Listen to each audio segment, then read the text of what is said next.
चलिए शुरू करते हैं प्रैक्टिस सेट 24। तो एक बार फिर से आप सभी का स्वागत है फ्रेंड्स हमारे यूट्यूब चैनल गुरुकुल सफ़र में। तो इसके पहले हम लोग प्रैक्टिस सेट 24 तक कर चुके हैं फ्रेंड्स। तो आज हम लोग प्रैक्टिस सेट 23 तक कर चुके हैं। आज हम लोग प्रैक्टिस सेट 24 का फुल सोल्यूशन करने वाला है, ठीक है। तो चलिए एक और सभी लोग वीडियो को अपने अपने दोस्तों के पास शेयर कर दीजिए फ्रेंड्स। जितना भी क्वेश्चन हम लोग करने वाले हैं ये आपका एसके झा सर का प्रैक्टिस सेट है, ठीक है। तो चलिए आज का हम लोग पहला क्वेश्चन की ओर बढ़ते हैं, जो कि आज का आपका बहुत ही इंपॉर्टेंट क्वेश्चन होने वाला है। देखिए आज का आपका पहला क्वेश्चन दिया हुआ है कि national mineral development corporation of India की हीरे की खान कहाँ स्थित है। तो ऑप्शन आपका दिया हुआ है डिगबोई, जयपुर, झारसुगुडा, पन्ना। तो यहाँ पे आपका राइट आंसर क्या हो जाएगा, पन्ना आपका राइट आंसर हो जाएगा, जो कि ऑप्शन डी आपका राइट आंसर हो जाएगा। अगला क्वेश्चन है क्वेश्चन नंबर 2। देखिए 2 नंबर क्वेश्चन में आपका दिया हुआ है फ्रेंड्स कि फिल्म पंथेल पंचारी किसके द्वारा निर्देशित किया गया था। तो ये जो किया गया था आपका सत्यजीत राय के द्वारा किया गया था, यानी कि राइट आंसर हो जाएगा आपका ऑप्शन बी आपका राइट आंसर हो जाएगा। अगला क्वेश्चन है क्वेश्चन नंबर 3। अंतर्राष्ट्रीय योग दिवस कब मनाया जाता है। तो अंतर्राष्ट्रीय योग दिवस जो मनाया जाता है आपका फ्रेंड्स 21 जून को मनाया जाता है, यानी कि राइट आंसर हो जाएगा यहाँ पे ऑप्शन सी आपका राइट आंसर हो जाएगा। नेक्स्ट क्वेश्चन है निम्नलिखित में से कौन राजकोषीय नीति का एक घटक नहीं है। राजकोषीय नीति का एक घटक नहीं है, तो वो हो जाएगा आपका व्यापार नीति, यानी कि राइट आंसर हो जाएगा यहाँ पे ऑप्शन सी आपका राइट आंसर हो जाएगा। नेक्स्ट है क्वेश्चन नंबर 5 नंबर क्वेश्चन आपके एग्जाम के लिए बहुत ही इंपॉर्टेंट है। ए पैसेज टू इंडिया किसके द्वारा रचित है। ए पैसेज टू इंडिया किसके द्वारा रचित है, तो ये आपका राइट आंसर हो जाएगा, वो हो जाएगा फ्रेंड्स E.M. फास्टर के द्वारा, यानी कि राइट आंसर हो जाएगा यहाँ पे ऑप्शन बी आपका राइट आंसर हो जाएगा। नेक्स्ट है संयुक्त राष्ट्र का जलवायु परिवर्तन सम्मेलन 2015 कहाँ हुआ था। देखिए 2015 वाला जो हुआ था आपका पेरिस में हुआ था, यानी कि राइट आंसर हो जाएगा यहाँ पे ऑप्शन बी आपका राइट आंसर हो जाएगा। नेक्स्ट है 7 among the Williams India Williams mutinies तथा एन एरिया ऑफ डार्कनेस पुस्तक के लेखक निम्नलिखित में से कौन है। ऑप्शन दिया सलमान रश्दी, शिवा नायपॉल, पॉल थेराक्स, V.S. नायपॉल। तो आपका राइट आंसर हो जाएगा V.S. नायपॉल, यानी कि राइट आंसर हो जाएगा यहाँ पे ऑप्शन डी आपका राइट आंसर हो जाएगा। नेक्स्ट है क्वेश्चन नंबर 8। देखिए 8 नंबर क्वेश्चन में दिया हुआ है एंजेलिक कर्बर ने 2016 ऑस्ट्रेलिया ओपन महिला वर्ग का फाइनल सेरेना विलियम्स को हराकर जीता। वो किस देश की निवासी थी। तो वो किस देश की निवासी है, तो वो हो जाएगा आपका जर्मनी का निवासी है, यानी कि राइट आंसर हो जाएगा ऑप्शन डी आपका राइट आंसर हो जाएगा। नेक्स्ट है क्वेश्चन नंबर 9। गंगा की सहायक नदियां जो नीचे वर्णित है कौन उत्तर की ओर प्रवाहित होती है, यानी कि उत्तर की ओर प्रवाहित होती है। ऑप्शन दिया हुआ है कोसी, घाघरा, सोन, गंडक। तो राइट आंसर हो जाएगा यहाँ पे फ्रेंड्स ऑप्शन सी हो जाएगा, यानी कि सोन हो जाएगा। और आप लोग बताइए बिहार का शोक किसे कहा जाता है। बिहार का शोक किस नदी को कहा जाता है, तो आपका राइट आंसर हो जाएगा यहाँ पे कोसी, बिहार का शोक कहेगा तो। और गंगा की सहायक नदी जो नीचे वर्णित है कौन उत्तर की ओर प्रवाहित होती है, तो आपका राइट आंसर हो जाएगा यहाँ पे सोन आपका राइट आंसर हो जाएगा। नेक्स्ट है 10 35वें राष्ट्रीय खेल जिसका प्रतीक चिन्ह ग्रेट हॉर्नबिल था कहाँ आयोजित किया गया था। चलिए बताएगा फ्रेंड्स ग्रेट हॉर्नबिल कहाँ आयोजित किया गया था। चलिए सभी लोग जल्दी से कमेंट्स करिएगा राइट आंसर क्या हो जाएगा। ग्रेट हॉर्नबिल कहाँ आयोजित किया गया था, तो ये जो किया गया था आपका केरल में आयोजित किया गया था, यानी कि राइट आंसर हो जाएगा यहाँ पे ऑप्शन ए आपका राइट आंसर हो जाएगा। चलिए आगे बढ़ते हैं अगला क्वेश्चन की ओर। निम्नलिखित में से कौन सी एक समिति ने नागरिकों का मूल्य कर्तव्य को 1976 ईस्वी में सम्मिलित करने की अनुशंसा की है। तो ये जो किया गया आपका स्वर्ण श्री समिति के द्वारा, यानी कि राइट आंसर जो हो जाएगा यहाँ पे ऑप्शन बी आपका राइट आंसर हो जाएगा। नेक्स्ट क्वेश्चन की ओर बढ़ते हैं क्वेश्चन नंबर 12। देखिए 12 नंबर क्वेश्चन में दिया हुआ है कि राजस्थान के बीकानेर में 16 जून 2016 का तापमान कितना 50 डिग्री दर्ज किया गया। तो फॉरेन हाइट में क्या होगा, यानी कि 50 डिग्री को किस में कन्वर्ट करना है, फॉरेन हाइट में। तो देखिए क्या होता है, एक फार्मूला होता है F - 32/9 बराबर c/5। तो c का वैल्यू कितना दिया हुआ है 50, तो यहाँ 50 रखेंगे फ्रेंड्स, तो 10 बार में कट जाएगा यानी कि 10 हो जाएगा, और 10 नंबर 90, और 90 प्लस 30 करेंगे तो आपका कितना हो जाएगा, 90 प्लस 30 करिएगा फ्रेंड्स तो आपका आ जाएगा 122, यानी कि राइट आंसर हो जाएगा यहाँ पे ऑप्शन ए आपका राइट आंसर हो जाएगा। आई होप आप लोग को समझ में आ रहा होगा फ्रेंड्स। द टिन ड्रम किस नोबेल पुरस्कार विजेता की कृति है? द टिन ड्रम किसकी कृति है? तो गुंटर ग्रास का, यानी कि राइट आंसर हो जाएगा यहाँ पे ऑप्शन बी आपका राइट आंसर हो जाएगा। ठीक है, चलिए आगे बढ़ते हैं। कर्नाटक के श्रवण बेलागोला में अवस्थित गोतेश्वर की मूर्ति का एक प्रमुख जैन धर्म स्थल है। इस मूर्ति की कितनी ऊंचाई पूछा गया था, इसका ऊंचाई है जो आपका 57 फीट है। राइट आंसर हो जाएगा यहाँ पे ऑप्शन डी आपका राइट आंसर हो जाएगा। नेक्स्ट क्वेश्चन है क्वेश्चन नंबर 15। निम्नलिखित देशांतरों में कौन सी रेखा भारत की प्रमाणित यमुनोत्तर रेखा है? तो ये हो जाएगा 82.5 डिग्री ईस्ट, यानी कि राइट आंसर हो जाएगा यहाँ पे ऑप्शन सी आपका राइट आंसर हो जाएगा। नेक्स्ट है 16। भारत में ब्रॉड गेज में दो रेल पटरियों के बीच मानक दूरी कितनी होती है? जो रेल पटरी चलता है ना फ्रेंड्स, तो उसके बीच में जो दूरी होती है ये वाला, वो कितना रहता है? तो चलिए कमेंट्स करिएगा कितना हो जाएगा। तो वो जो रहता है आपका 1.676 मीटर। ये क्वेश्चन बहुत बार पूछ चुका है फ्रेंड। देखिए बिहार CGL 2016 में पूछा हुआ है, रेलवे 2019 वाला ग्रुप डी में भी पूछा था। चलिए अगला है 17। भारतीय उपमहाद्वीप का 7वां सबसे पुराना विश्वविद्यालय पटना में कब स्थापित किया गया था? तो ये जो किया गया था पटना में कहेगा ना फ्रेंड्स, तो 1917 ईस्वी में जब गांधी जी भारत आए थे 1917 जब क्या हुआ था, चंपारण आंदोलन 1917 में ही हुआ था फ्रेंड्स, उसी समय यानी कि सबसे पुराना विश्वविद्यालय पटना को स्थापित किया गया था। नेक्स्ट है 18। राज्यसभा के संदर्भ में निम्नलिखित में से कौन सा कथन सुमेलित नहीं है? तो राज्यसभा एक अस्थायी संस्था है, बिल्कुल सही है। इसके 1/3 सदस्य प्रत्येक 2 वर्ष पर रिटायर होते हैं, ये भी बिल्कुल सही है। राज्यसभा का गठन 1958 में हुआ था, ये आपका क्या गलत दिया हुआ है। राज्यसभा के 12 सदस्य राष्ट्रपति द्वारा मनोनीत होते हैं, बिल्कुल, यानी कि राइट आंसर यहाँ पे हो जाएगा आपका ऑप्शन सी, यानी कि राज्यसभा का गठन 1958 में हुआ था, ये आपका गलत दिया हुआ है। चलिए अगला है टाइगर वुड किस खेल से संबंधित है? टाइगर वुड किस खेल से संबंधित है? तो ये हो जाएगा आपका गोल्फ से, यानी कि राइट आंसर हो जाएगा यहाँ पे ऑप्शन ए आपका राइट आंसर हो जाएगा। जोआकिन गुजमैन उर्फ अल चापो गुजमैन है एक क्या, वो बताना है। ठीक है, तो वो हो जाएगा आपका मैक्सिको का एक नशीली दवाओं का तस्कर। क्या है? मैक्सिको का एक नशीली दवाओं का तस्कर, यानी कि राइट आंसर हो जाएगा यहाँ पे ऑप्शन बी आपका राइट आंसर हो जाएगा। ठीक है, चलिए अगला है क्वेश्चन नंबर 21। यदि राष्ट्रपति एवं उपराष्ट्रपति अक्षम अथवा उनकी मृत्यु कार्यकाल के दौरान हो जाती है तो कार्यकारी राष्ट्रपति कौन बनेगा? चलिए बताएगा फ्रेंड्स, उसका कार्यकारी राष्ट्रपति कौन होगा? तो ये जो होगा आपका सर्वोच्च न्यायालय का मुख्य न्यायाधीश, यानी कि राइट आंसर हो जाएगा ऑप्शन बी आपका राइट आंसर हो जाएगा। नेक्स्ट है 22। वर्ष 2015 में गठित नीति आयोग के उपाध्यक्ष कौन हैं? तो अरविंद पनगड़िया कौन, राइट आंसर हो जाएगा यहाँ पे फ्रेंड्स ऑप्शन बी, यानी कि ये कब का 2015 के अनुसार दिया हुआ है फ्रेंड्स। ठीक है, चलिए अभी चेंज हो चुके हैं। बोको हराम क्या है? देखिए बोको हराम जो है ना, ये नाइजीरिया का एक आतंकवादी संगठन है, यानी कि राइट आंसर हो जाएगा यहाँ पे ऑप्शन डी आपका राइट आंसर हो जाएगा। अगला है 24। सर्वोच्च न्यायालय का न्यायाधीश अपना पद त्याग कर सकता है पत्र लिखकर, कि यानी किसको पत्र लिखेगा त्याग करने के लिए? तो वो आपको लिखेगा राष्ट्रपति को, यानी कि राइट आंसर हो जाएगा यहाँ पे ऑप्शन बी आपका राइट आंसर हो जाएगा। नेक्स्ट है 25। निम्नलिखित में से सूर्योदय सबसे पहले कहाँ होगा?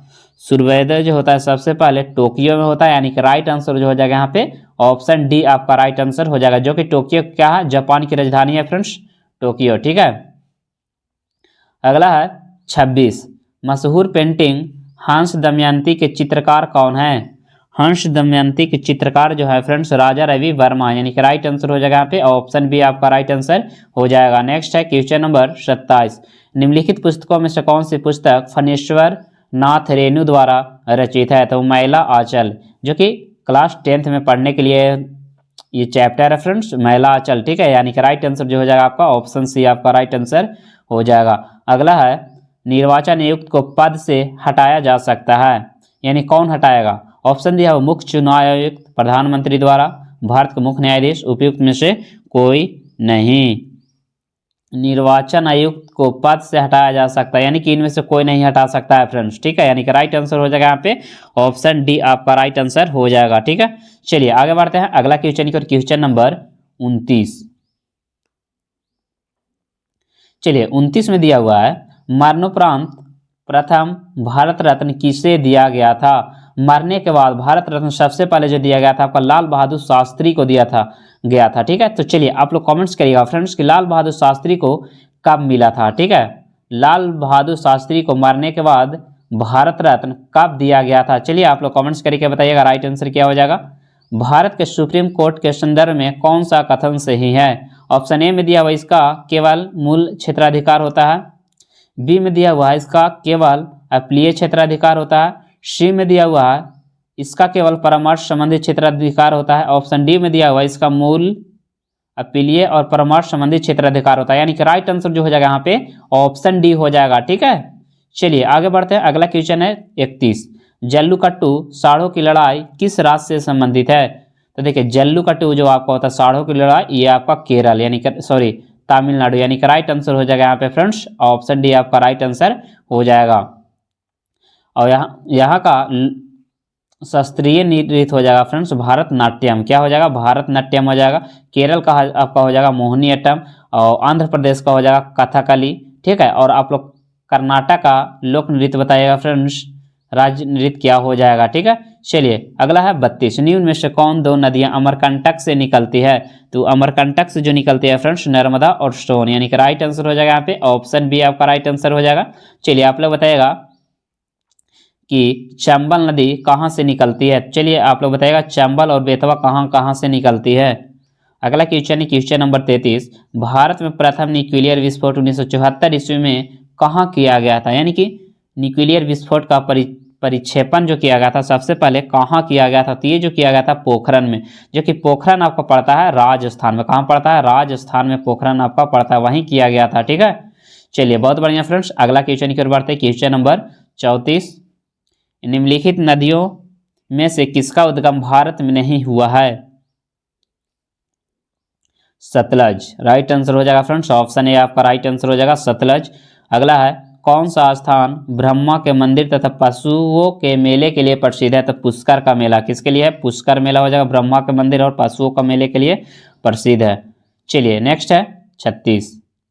शराबबंदी संविधान की किस धारा में निर्देशित किया गया? शराबबंदी धारा 47, शराबबंदी कहेगा तो धारा 47 लग जाएगा, ठीक है। यानी कि राइट आंसर हो जाएगा यहाँ पे ऑप्शन ए आपका राइट आंसर हो जाएगा। नेक्स्ट है क्वेश्चन नंबर 37। फीफा 2018 कहाँ आयोजित किए गए थे? फीफा जो है वो किया गया था आपका 2018 में रूस में, यानी कि राइट आंसर हो जाएगा ऑप्शन बी हो जाएगा।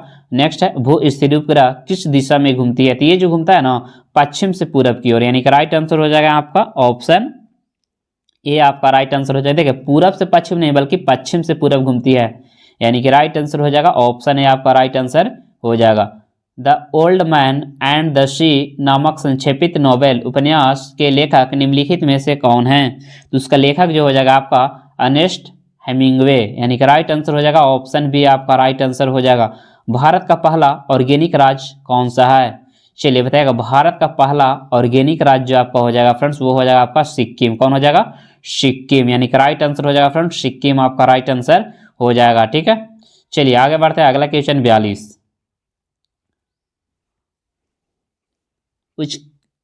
उच्छल कानून कोई कानून नहीं है, भारत का सर्वोच्च न्यायालय में किस मामले में इस सिद्धांत का संपुष्ट करता है? तो चलिए बताइएगा राइट आंसर हो जाएगा क्या? तो मेनका गांधी केस, यानी कि राइट आंसर हो जाएगा कौन सा केस? तो मेनका गांधी केस आपका राइट आंसर हो जाएगा। नेक्स्ट है क्वेश्चन नंबर 42। ईदग्रस्त क्षेत्र में खनन पर राजद्रोही गतिविधियों के लिए बेचे जाने वाले हीरे निम्न में से किस नाम से जाने जाते थे? तो ये जो जाना जाता था फ्रेंड्स किस नाम से जाना जाता था? तो ब्लड डायमंड के नाम से जाना जाता था, यानी कि राइट आंसर हो जाएगा यहाँ पे ऑप्शन ए आपका राइट आंसर हो जाएगा। अगला है 43। बनारस हिंदू विश्वविद्यालय एक्ट 1915 से बनारस हिंदू विश्वविद्यालय की स्थापना प्रशस्त हुई, इसके संस्थापक कौन थे? तो इसका संस्थापक जो हो जाएगा फ्रेंड्स पंडित मदन मोहन मालवीय किसका? बनारस हिंदू विश्वविद्यालय 1915 एक्ट के तहत बनारस को विश्वविद्यालय का स्थापना किया गया था, तो उसका संस्थापक जो पंडित मोहन मदन मालवीय। ठीक है, चलिए अगला है 44। भारतीय संविधान का कौन सा अनुच्छेद राज्यों में संवैधानिक तंत्र के असफल होने की स्थिति में राष्ट्रपति शासन का प्रावधान किया गया है? राष्ट्रपति शासन कितना अनुच्छेद में लगाएगा? अनुच्छेद 356। कितना? राष्ट्रपति शासन लगाएगा अनुच्छेद 356 के अनुसार। नेक्स्ट है 45। भारत में जेनेटिक्स रूप से परिवर्तित किस फसल को व्यापारिक उत्पादन के लिए अनुशासित किया गया है? तो ये जो किया गया आपका वीटी कॉटन के लिए, यानी कि राइट आंसर हो जाएगा यहाँ पे ऑप्शन सी आपका राइट आंसर हो जाएगा। नोबेल पुरस्कार किस देश के द्वारा दिए जाते हैं? चलिए बताइएगा। नोबेल पुरस्कार दिया जाता है आपका स्वीडन के द्वारा दिया जाता है, यानी कि राइट आंसर जो हो जाएगा यहाँ पे ऑप्शन बी आपका राइट आंसर हो जाएगा, यानी कि स्वीडन आपका राइट आंसर हो जाएगा। अगला है 47। हाल ही में बिहार के किस नगर निगम ने आम लोगों के लिए कैश फॉर वेस्ट योजना प्रारंभ की है? तो बिहार के पटना, जो कि बिहार की राजधानी है फ्रेंड्स, उसके द्वारा किया गया है। क्या किया गया है? नगर निगम में आम लोगों के लिए कैश फॉर वेस्ट योजना शुरू की गई है, तो पटना आपका राइट आंसर हो जाएगा। हाल ही में ज्यूरिक डायमंड लीग 2023 में नीरज चोपड़ा ने कौन सा पदक जीता था? ये जो जीता था आपका रजत पदक, यानी कि राइट आंसर हो जाएगा ऑप्शन बी, यानी कि सिल्वर आपका राइट आंसर हो जाएगा। अगला है 49। हाल ही में भारतीय फिल्म एवं टेलीविजन संस्थान के अध्यक्ष पद पर किसे नियुक्त किया गया है? तो ये जो किया गया है आपका रंगनाथन माधवन को, यानी कि राइट आंसर हो जाएगा यहाँ पे ऑप्शन डी आपका राइट आंसर हो जाएगा। ठीक है, चलिए आगे बढ़ते हैं। 50 नंबर क्वेश्चन की ओर। 50 नंबर क्वेश्चन में दिया हुआ है कि हाल ही में एनसीईआरटी ने किसके सहयोग से स्वास्थ्य पर आधारित let's move forward comic book जारी किया है? तो ये किसकी मदद से किया गया है? तो यूनेस्को की सहायता से किया गया है, यानी कि राइट आंसर जो हो जाएगा यहाँ पे फ्रेंड्स ऑप्शन बी आपका राइट आंसर हो जाएगा। चलिए अगला क्वेश्चन की ओर बढ़ते हैं फ्रेंड्स। चलिए हम लोग सिर्फ जीके जीएस और साइंस का करने वाला है फ्रेंड्स, मैथ और रीजनिंग का हम लोग स्किप करेंगे। ठीक है, चलिए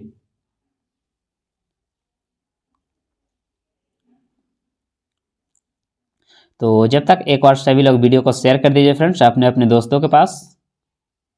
चलिए अगला क्वेश्चन हम लोग 121 से करने वाले हैं फ्रेंड्स। क्वेश्चन दिया हुआ है निम्न में से किस स्थान पर गुरुत्वीय त्वरण शून्य होता है? यानी कि गुरुत्वीय त्वरण का मान शून्य होता है कहाँ पे? तो ये जो आपका होता है पृथ्वी के केंद्र पर, यानी कि गुरुत्वीय त्वरण जी का मान क्या होता है? शून्य होता है। ठीक है, और पूछेगा कि सबसे अधिक गुरुत्वीय त्वरण जी का मान सबसे अधिक कहाँ होता है? जब सबसे अधिक बोलेगा तो आपका ध्रुव पर, और सबसे कम कहेगा तो विषुवत रेखा पर, और केंद्र पर बोलेगा तो आपका 0 हो जाएगा। ठीक है, चलिए आगे बढ़ते हैं। Question number 22। दूध में वसा की मात्रा के अनुकूलन की प्रक्रिया को क्या कहते हैं? दूध में वसा की मात्रा के अनुकूलन की प्रक्रिया को क्या कहा जाता है? तो उसे जो कहा जाता है मानकीकरण, यानी कि राइट आंसर हो जाएगा ऑप्शन सी आपका राइट आंसर हो जाएगा। ठीक है, चलिए नेक्स्ट है क्वेश्चन नंबर 123। घरों में अर्थिंग का उद्देश्य क्या है? जो घरों में अर्थिंग दिया हुआ रहता है फ्रेंड्स, उसका अर्थ क्या होता है? देखिए ऑप्शन दिया हुआ है जमीन विद्युत के चालन के लिए यथासंभव कम प्रतिरोध प्रदान कर धारा का करना, यानी कि बिल्कुल राइट आंसर हो जाएगा यहाँ पे ऑप्शन ए आपका राइट आंसर हो जाएगा। नेक्स्ट क्वेश्चन की ओर बढ़ते हैं। Question number 124। गुप्त ऊष्मा स्थिर फिल इन द ब्लैंक पर ऊष्मा में परिवर्तन को संदर्भित करते हैं, यानी कि तापमान को किसमें? गुप्त ऊष्मा तापमान को किसमें? ऊष्मा में परिवर्तित करते हैं, यानी कि राइट आंसर हो जाएगा ऑप्शन ए आपका राइट आंसर हो जाएगा। अगला क्वेश्चन 125। गोताखोर शरीर को बचाने के लिए विशेष सूट पहनते हैं जो उन्हें किससे बचाता है? तो उन्हें किससे बचाता है? तो उच्च दबाव से बचाता है, यानी कि राइट आंसर जो हो जाएगा यहाँ पे फ्रेंड्स ऑप्शन डी आपका राइट आंसर हो जाएगा। ठीक है, अगला है क्वेश्चन नंबर 126। निरपेक्ष दाब मापने के लिए प्रयोग किए जाने वाले उपकरण कौन सा है? निरपेक्ष दाब, तो ये वो हो जाएगा आपका मैनोमीटर, यानी कि राइट आंसर हो जाएगा फ्रेंड्स ऑप्शन ए आपका राइट आंसर हो जाएगा, जो कि मैनोमीटर आपका राइट आंसर हो जाएगा। नेक्स्ट है क्वेश्चन नंबर 127। निम्नलिखित में से कौन एक समान त्वरण का समीकरण है? एक समान त्वरण, तो v बराबर u प्लस ए टी, कौन ऑप्शन में दिया हुआ है? ऑप्शन ए आपका राइट आंसर हो जाएगा, यानी कि v बराबर u प्लस ए टी आपका राइट आंसर हो जाएगा। नेक्स्ट है 128। निम्नलिखित में से किस उद्देश्य के लिए अल्ट्रासोनिक तरंगे का उपयोग नहीं किया जाता है, यानी किस उद्देश्य के लिए। तो आकाश में विमान का पता लगाने के लिए हम लोग फ्रेंड्स अल्ट्रासोनिक तरंग का यूज नहीं करते हैं, ठीक है। तो आपका राइट आंसर हो जाएगा ऑप्शन डी, आपका राइट आंसर हो जाएगा। नेक्स्ट क्वेश्चन है क्वेश्चन नंबर 129। निम्नलिखित में से कौन सी माप इकाइयों के सीजीएस प्रणाली की परिभाषा है। सीजीएस प्रणाली यानी कि सी से हो जाएगा सेंटीमीटर, जी से हो जाएगा ग्राम और एस से हो जाएगा आपका सेकेंड, यानी कि लंबाई को सेंटीमीटर में, द्रव्यमान को ग्राम में और समय को सेकेंड में मापते हैं, उसी को सीजीएस प्रणाली कहा जाता है। तो यानी कि राइट आंसर जो हो जाएगा आपका फ्रेंड्स ऑप्शन डी आपका राइट आंसर हो जाएगा, ठीक है। चलिए अगला क्वेश्चन की ओर बढ़ते हैं। Question number 130। विद्युत प्रवाह की संपत्ति को जो फ्यूज तार में लागू होता है, फ्यूज तार में लागू होता है, उसे क्या कहा जाता है। देखिए फ्यूज तार में जो रहता है विद्युत प्रवाह का ताप प्रवाह, यानी कि राइट आंसर हो जाएगा यहाँ पे ऑप्शन सी आपका राइट आंसर हो जाएगा। नेक्स्ट है क्वेश्चन नंबर 131। निम्नलिखित में से कौन सा पदार्थ तनु अम्ल से उपचार पर कार्बन डाइऑक्साइड नहीं देगा। कौन नहीं देगा कार्बन डाइऑक्साइड, तो चूना, यानी कि राइट आंसर हो जाएगा यहाँ पे ऑप्शन ए आपका राइट आंसर हो जाएगा। अगला 132। नीचे दिए गए विकल्पों में से जल चक्र के संबंध में गलत कथन को पता लगाइए।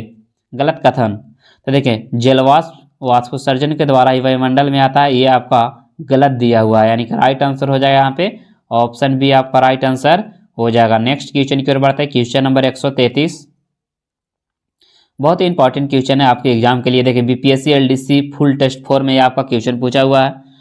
ऑक्सीजन और सल्फर को एक ही समूह में रखा जाता है, इसका कारण क्या है। इसका कारण है सबसे बाहरी कोश में इलेक्ट्रॉनों की संख्या समान होना, इसीलिए उसे एक समूह में रखा जाता है। नेक्स्ट है 134।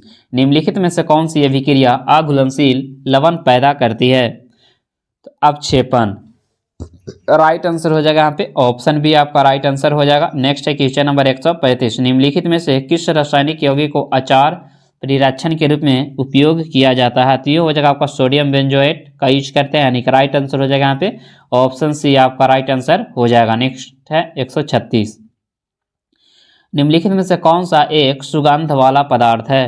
सुगंध वाला पदार्थ हो जाएगा आपका स्टर्ड, यानी कि राइट आंसर हो जाएगा यहाँ पे ऑप्शन डी आपका राइट आंसर हो जाएगा फ्रेंड्स।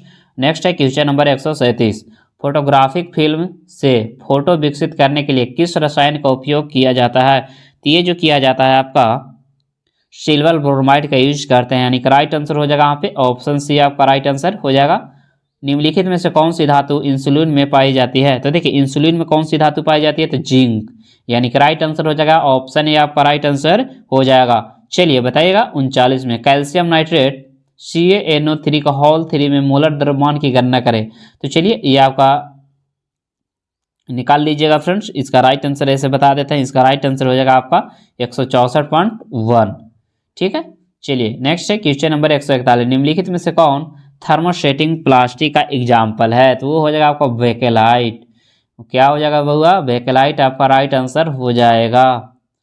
चलिए गाइज अगला क्वेश्चन है क्वेश्चन नंबर 141। एक केचुआ का होता है, एक केचुआ का क्या होता है, तो खंडित शरीर होता है। क्या होता है, खंडित शरीर होता है, ठीक है। चलिए नेक्स्ट क्वेश्चन की ओर बढ़ते हैं। Question number 142। चलिए अगला है 142। मानव पेशी में ऑक्सीजन के अभाव में ग्लूकोज का टूटना किस रासायनिक यौगिक का दर्शाता है। तो ये हो जाएगा आपका लैक्टिक एसिड का, यानी कि राइट आंसर हो जाएगा ऑप्शन ए आपका राइट आंसर हो जाएगा। नेक्स्ट है 143। अक्सर वनस्पति जगत के उभयचर के रूप में जाना जाता है, उसे क्या कहते हैं। तो उसे बायोफाइटा कहते हैं, यानी कि राइट आंसर जो हो जाएगा यहाँ पे ऑप्शन ए आपका राइट आंसर हो जाएगा। नेक्स्ट है क्वेश्चन नंबर 144। आमतौर पर 3-4 पौष्टिकता स्तर वाले खाद्य श्रृंखलाओं के पीछे का कारण क्या है। तो वो हो जाएगा प्रत्येक स्तर की ऊर्जा में कमी, यानी कि राइट आंसर हो जाएगा यहाँ पे ऑप्शन सी आपका राइट आंसर हो जाएगा। नेक्स्ट है क्वेश्चन नंबर 145। उत्तक का निर्माण मृत कोशिकाओं का संयोजन से होता है। तो वो हो जाएगा आपका स्क्लेरेकाइमा। मृत कोशिका बोल देगा बाबू, तो स्क्लेरेकाइमा आपका राइट आंसर हो जाएगा, ठीक है। चलिए अगला है क्वेश्चन नंबर 146।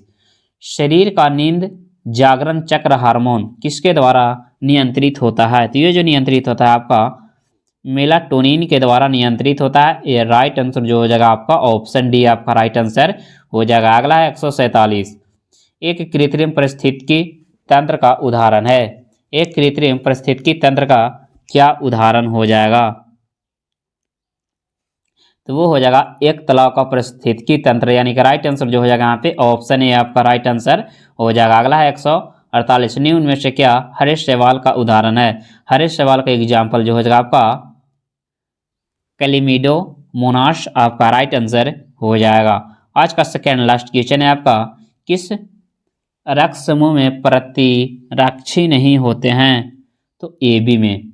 लास्ट क्वेश्चन है, मानवीय संदर्भ शिक्षा से संबंधित विज्ञान कौन सा है? चलिए बताइएगा। तो उसे कार्लोलॉजी कहा जाता है, यानी कि राइट आंसर हो जाएगा यहाँ पे ऑप्शन ए आपका राइट आंसर हो जाएगा। ठीक है, तो चलिए फ्रेंड्स एक और आप लोग बताइएगा आज का सेशन कैसा लगा और आप लोग को 80 क्वेश्चन में से कितना क्वेश्चन सही हो पाया है फ्रेंड्स। और जिसका भी जिन लोगों को इसका पीडीएफ चाहिए फ्रेंड्स, तो हमारे व्हाट्सएप ग्रुप का लिंक दिया हुआ है डिस्क्रिप्शन बॉक्स में, वहां से जाकर आप लोग हमारे व्हाट्सएप ग्रुप से ज्वाइन हो जाइएगा फ्रेंड्स। वहां पे आप लोग को पीडीएफ प्रोवाइड करा दिया जाएगा। ठीक है, तो चलिए सभी को जय हिंद। आज इतना ही रहने देते हैं। Thank you.